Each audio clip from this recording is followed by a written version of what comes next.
por unos 30 minutos la recolección de datos, que es lo que empezamos el sábado pasado. Hablamos acerca de la teoría de lo que es la recolección de datos, qué es lo que se requiere, las características que debe tener la información que debemos de buscar. Y luego, ahora vamos a iniciar, o vamos a continuar, mejor dicho, con las herramientas que son necesarias para poder obtener la información que andamos buscando.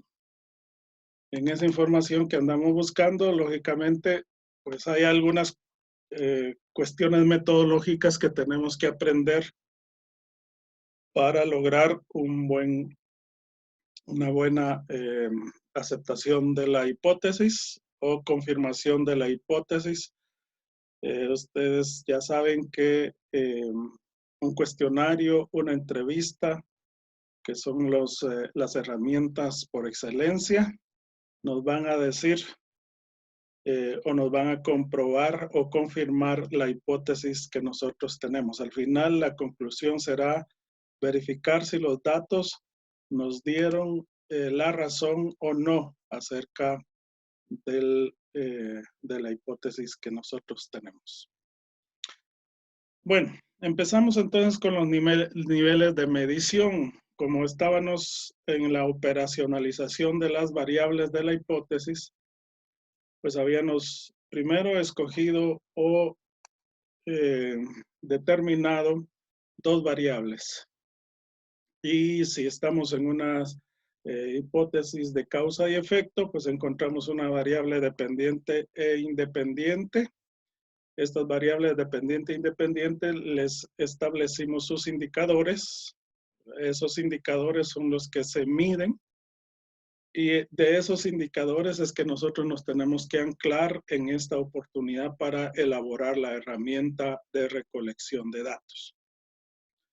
Las variables cuantitativas naturales y las cualitativas expresadas en número, sea cuantificadas de acuerdo con Hernández Sampieri, suelen clasificarse por su nivel de medición en 4 clases. Se miden a nivel nominal, a nivel ordinales, a nivel de intervalos y a nivel de razón. Veamos entonces en qué consisten estos niveles de medición. Cuando hablamos de variables de un nivel de medición nominal, en este nivel las variables, o sea, los indicadores, los componentes, los ítems o dimensiones, si son compuestas, poseen 2 o más categorías. Las variables nominales pueden incluir 2 categorías, o sea que sean unas preguntas dicotómicas, o bien 3 categorías o más categorías y que se le llaman preguntas categóricas. Entonces aquí ya tenemos que las variables nominales pueden dividirse en dicotómicas y categóricas. Cuando hablamos siempre de las nominales, ninguna de las categorías implica mayor jerarquía que la otra. Las características únicamente reflejan diferencias en la variable. No hay orden de mayor o menor. Y si las asignamos una etiqueta o un símbolo a cada categoría, esto identificará exclusivamente a la categoría. Por ejemplo, aquí ya vamos a ir hablando de codificación. Por ejemplo, masculino y femenino tienen sus categorías. Ahí está dividida en sus categorías. Y le vamos a dar, por ejemplo, cualquier símbolo, ¿verdad? En este caso, un asterisco y un signo plus o un signo más. Les tenemos aquí en la categoría que les estoy mostrando. Cuando hablamos de la medición ordinal, nos estamos refiriendo a que una variable, o mejor dicho, un indicador, mantiene un orden de menor a mayor o viceversa. Los símbolos o números que identifican a las categorías se indican en jerarquía. Por ejemplo, aquí tenemos un un caso en donde se está calificando o se está mostrando varias variables, en este caso una profesión. Digamos, en Estados Unidos se tienen calificadas las profesiones de mayor a menor. Y por ejemplo, en la escala de profesiones en Estados Unidos, el ingeniero químico tiene la categoría o el nivel ordinal en el orden, la número 90. El número 80 es un científico de ciencias naturales, incluyendo la química. El número 60 es el actor común. El número 50, operador de estaciones eléctricas de potencia. Y el número 2 en la categoría es el manufacturero. Esto es, entonces, ya vimos que en el nominal no hay orden. En el ordinal sí, su nombre lo indica, ¿verdad? Se categorizan de manera de mayor a menor o viceversa. Cuando hablamos de medición por intervalos, que es la tercera división que tienen la forma en los niveles de medición, que además del orden o la jerarquía entre categorías, se establecen intervalos iguales en la medición. Las distancias entre categorías son las mismas en toda la escala, por lo que hay un intervalo constante, o sea, hay una unidad de medida. Por ejemplo, aquí tenemos una escala del 0 al 1, 2, 3, 4, 5, 6, 7, 8, 9. Y cada línea tiene la misma medición de una a la otra. Y eso pues lo vamos a ir interpretando conforme vamos a ir elaborando nuestra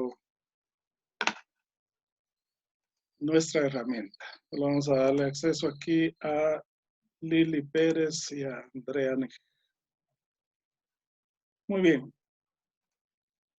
Por último, tenemos el nivel de medición de razón. Pues en este nivel, además de todas las características del nivel previo, que es por intervalos, unidad de medida común, intervalos igualmente entre las categorías y aplicaciones de operaciones aritméticas básicas y sus derivaciones. Cero absoluto implica que hay un punto en la escala en la que no está la propiedad medida. Entonces partimos desde cero. Ejemplo de las variables cuya naturaleza es de razón. Por ejemplo, medimos la masa. Y la masa, pues lógicamente se mide en kilogramos. Entonces ya no es una ordinal, nominal, ni intervalos. Simplemente es una razón. La velocidad de rotación se mide a través de revoluciones por minuto o por segundo. Entonces ya es una razón. La velocidad angular se mide a través de radianes. La potencia se mide a través de vatios. Radioactividad se mide a través de Becquerel o Curie. Superficie se mide a través de metros cuadrados. Los ingresos se miden a través de quetzales, dólares, euros, etc. Cantidad de datos almacenados o transferidos se miden a través de bit, megabit, kilobit. Es decir, tenemos aquí entonces las 4 formas de medir las variables, como son los niveles de las variables. Nos trasladamos a identificar los indicadores de las variables sencillas y compuestas.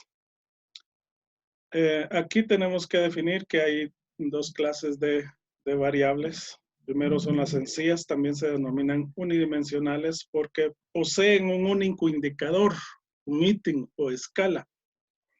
Ejemplo, la temperatura, la presión arterial, la dosis de un fármaco, las cuentas por cobrar en una empresa, son variables sencillas, tienen una sola dimensión. En tanto que las variables compuestas están integradas por varias dimensiones. Estos factores, indicadores, ítems o escalas, por ejemplo, la motivación intrínseca. Esa ya no es sencilla, es compuesta. ¿Por qué? Porque para medir la motivación intrínseca yo tengo que ver el grado de motivación debido a factores provenientes del propio trabajo, de la importancia que tiene el trabajo para la persona para que tenga esa motivación y la variedad y el interés que le ponga al que se está evaluando. Entonces, esta variable tiende a ser compuesta porque si bien es cierto, solo es una frase que se llama motivación intrínseca, pero incluye medir varios factores, varios ítems posteriores o en el momento en que se está analizando o se está elaborando el instrumento de recolección de datos. Primero medimos el grado de motivación y el grado de motivación lo podemos medir a través de una escala de Likert. Ya veremos qué significa eso. Podemos medir la importancia que tiene el trabajo para la persona. Podemos medir variedad del trabajo, porque a veces tener un mismo trabajo todo el tiempo parece rutinario y eso va perdiendo motivación, porque el trabajo se aprende de A hasta la Z. Ya no hay nada más que le motive, ya no hay un disparador que le dé, digamos, aliento o motivación para seguir haciéndolo mejor, etcétera, etcétera. Entonces, dependiendo de la variedad, hay quienes, hay puestos en contabilidad, por ejemplo, algunos hacen partidas contables, las aprenden y quieren ir más allá. Otros se encargan de elaborar el análisis de presupuesto, por ejemplo, y pues lo manejan bien y luego quieren ir más lejos. Otros se van a elaborar los estados financieros, otros hacen las notas a los estados financieros, quieren ir más lejos, quieren llegar al puesto cumbre dentro de todo un departamento y eso motiva. Entonces, todo eso va motivando estudiar la variable motivación intrínseca. Ok, vamos a pedirle ahí que apaguen el micrófono. Y si tenemos, por ejemplo, otra variable que es autonomía en el trabajo, pues ya deja de ser simple porque autonomía en el trabajo, si vamos a elaborar un instrumento, tenemos que ver la libertad para tomar decisiones, porque si no, ¿de dónde sacamos la autonomía si no hay libertad para tomar decisiones? El propio hecho de realizar el trabajo también es una medida de autonomía. La autonomía se mide en cuántas veces yo tengo que pedirle a mi jefe autorización para hacer un trabajo. No tengo la libertad de hacerlo en el momento en que yo quiero o que puedo, sino que en el momento en que me lo indica el líder principal de la unidad. Entonces ven ustedes la diferencia entre indicadores que tienen variables simples, el calor humano, las notas, digamos, son indicadores simples y hay indicadores que tienen variables compuestas, que hay que ir a estudiar algo adicional a lo que nosotros estamos expresando en la descripción de nuestras variables. Entonces, ¿cuáles son las herramientas de recolección de datos más interesantes o más importantes, las que más se utilizan? Esto ya lo vimos el sábado pasado, lo repetimos de nuevo porque vamos a entrar a ellos. Tipos de investigación cuantitativos. Digamos que hay dos tipos de investigación acá que ya Sampieri nos ha indicado, que son los estudios cuantitativos y los estudios cualitativos. Entre las herramientas de recolección de datos tenemos en los cuantitativos el cuestionario como primer lugar, y luego las escalas de actitudes. Esos son los dos más usados en la investigación cuantitativa. Luego aparecen equipos, aparatos, sistemas basados en escalas universales. Es decir, para medir la velocidad, pues ya hay aparatos que miden la velocidad y a veces ustedes lo ven. Ahora pues no mucho porque ya estamos confinados a estar en casa, pero hay lugares donde el policía de tránsito se esconde con un aparatito y estar midiendo la velocidad que uno lleva, a ver si lleva más o menos. Bueno, lo interesa más, ¿verdad? Entonces, son aparatos que miden la velocidad de un vehículo en la carretera. Análisis e indicadores, hay fórmulas, hay ecuaciones y otros más que se han inventado para poder hacer la recolección de datos en la investigación cuantitativa. En la investigación cualitativa, en los estudios cualitativos, la principal es la entrevista y luego le sigue los grupos de enfoque y luego hay otros, pero principalmente estas dos, entrevistas y grupos de enfoque. La entrevista también puede ser un recolector de datos de las investigaciones cuantitativas. Solo que para eso hay una técnica, pues hay que hacer una entrevista dirigida, una entrevista estructurada, es decir, hacer un cuestionario antes de hacer la entrevista, no una entrevista al azar. Aunque de hecho, pues las entrevistas nunca se hacen al azar. Tiene que planificarse una entrevista para que sea válida en técnicas de investigación. Bueno, vamos entonces con el primero. Vamos por lo cuantitativo, lo primero.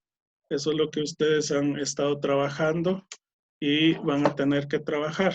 De hecho, lo que tienen que hacer y colocar en el anexo al proyecto de investigación va a ir un cuestionario. Y eso es lo que tienen que elaborar ustedes.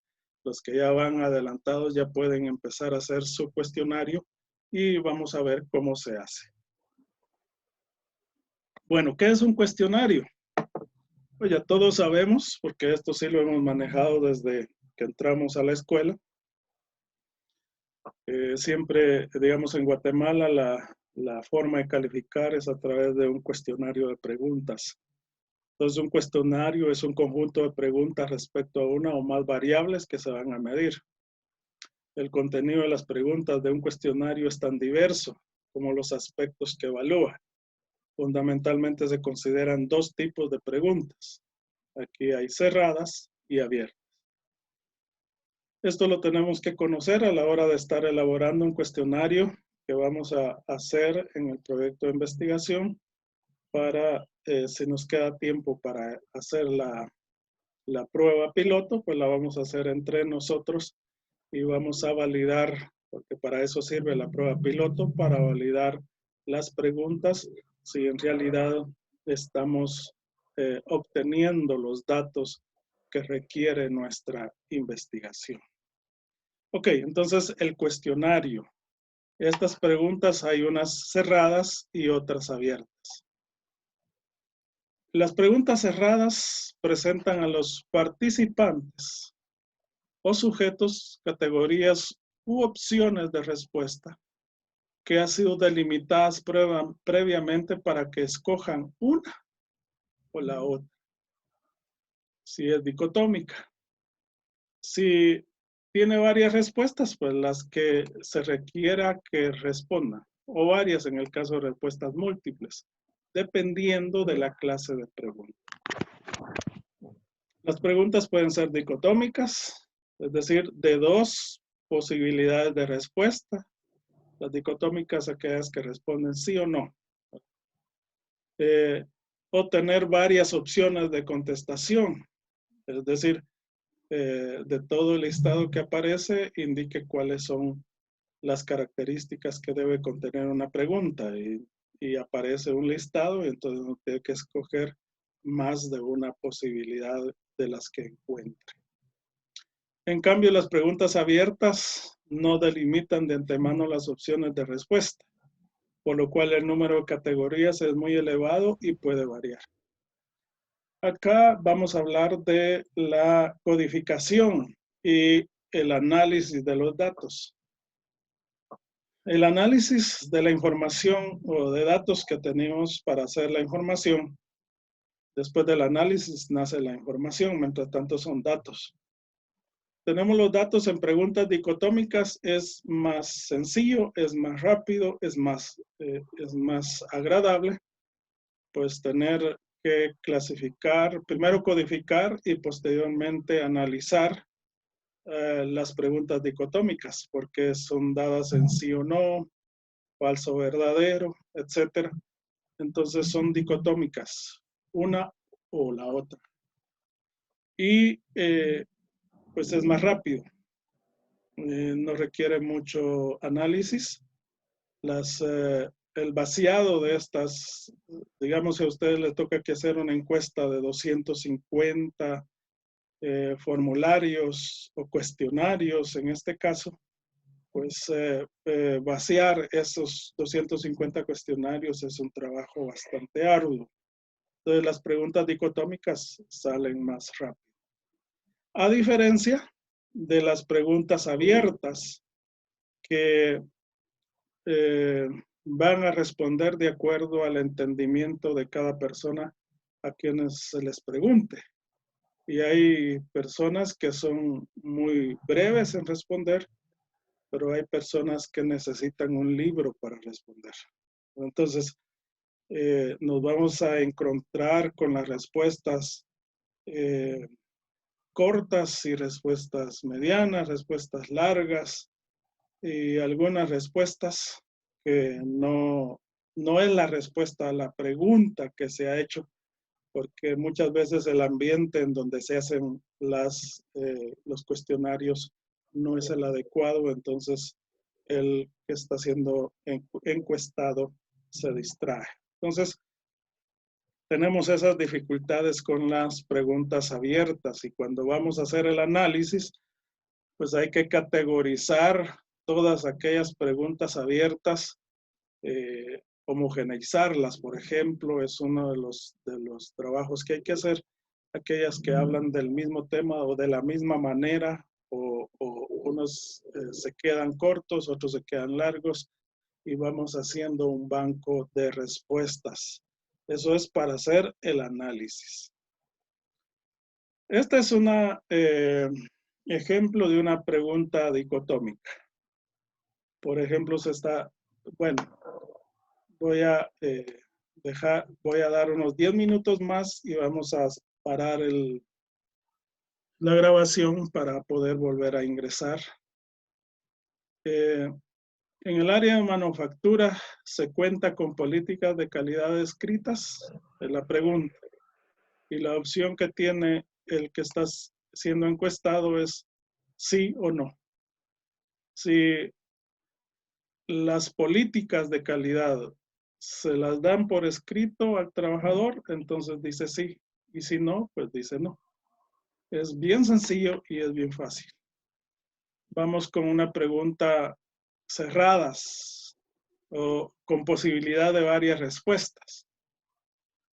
Ejemplo abreviado para medir la formalización del proceso de calidad en la empresa.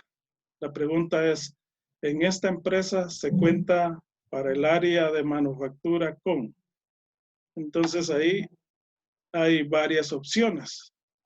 Todo lo que el trabajador cuenta en el área de manufactura, políticas de calidad por escrito, manual de calidad, normas de calidad por escrito, objetivos de calidad por puestos que estén escritos, valores de calidad por escrito, etcétera. Entonces, cada uno de estos los va marcando. Conforme va marcándolo, así va respondiendo.